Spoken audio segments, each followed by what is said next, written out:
So, you're looking for a simple and effective ab workout you can do right at home? Well, you are in the exact right place.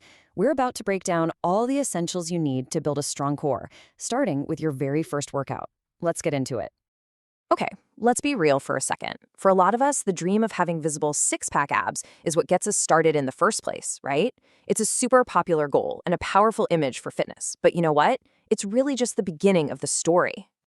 Because here's the thing, while looking good is a nice bonus, the real prize is building a strong, stable core. That's the foundation that supports your back, helps your posture, and honestly makes every other movement you do stronger. And for beginners, getting that foundation right with proper form, that is everything. So, before we even think about jumping into a single crunch, we gotta talk about the most important step of all, preparation. Getting your body ready to work is the absolute key to preventing injuries and, trust me, to getting the best results. Every single workout you do should follow this simple structure. First, you've got your warm up, maybe 5 to 10 minutes of jogging in place or some jumping jacks, anything to get your blood flowing. Then, the workout itself. And you always finish with a cool down to help your muscles recover. Seriously, never, ever skip these steps. All right, it's time to get into the first core exercise family we're going to master today, the crunch. We are going to break down the most essential variations, and we're going to focus on perfect form right from the very beginning.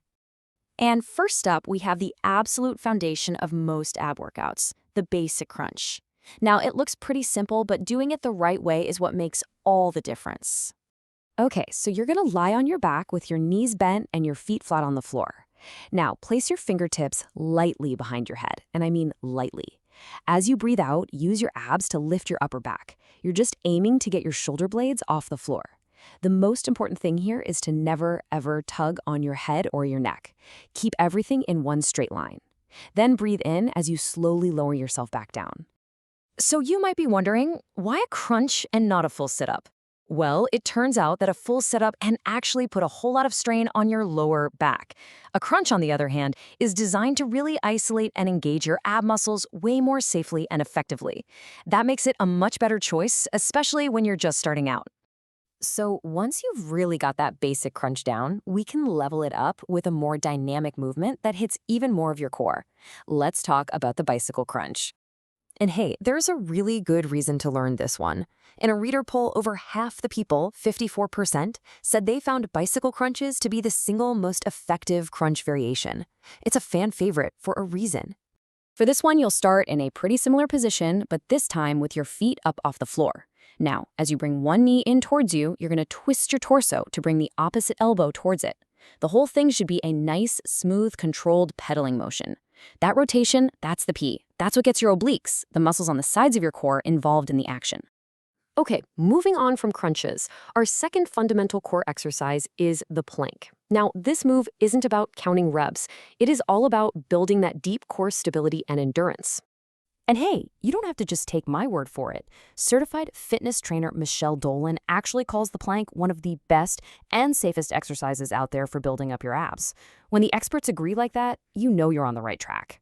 We're going to focus on the classic forearm plank.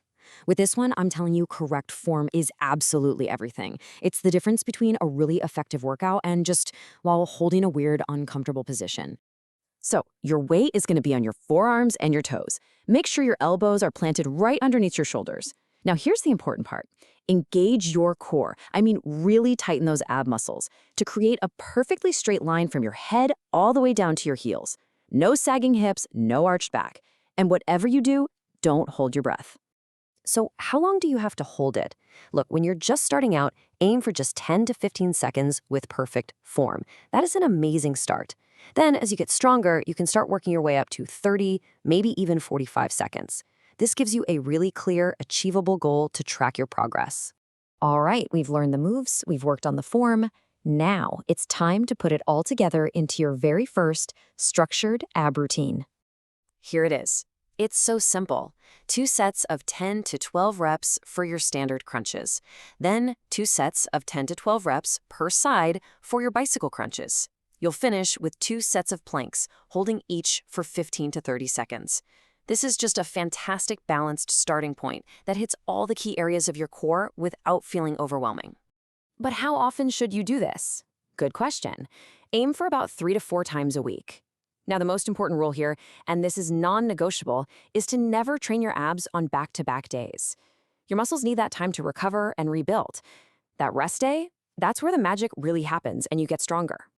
So if you remember just one thing from all of this, let it be this.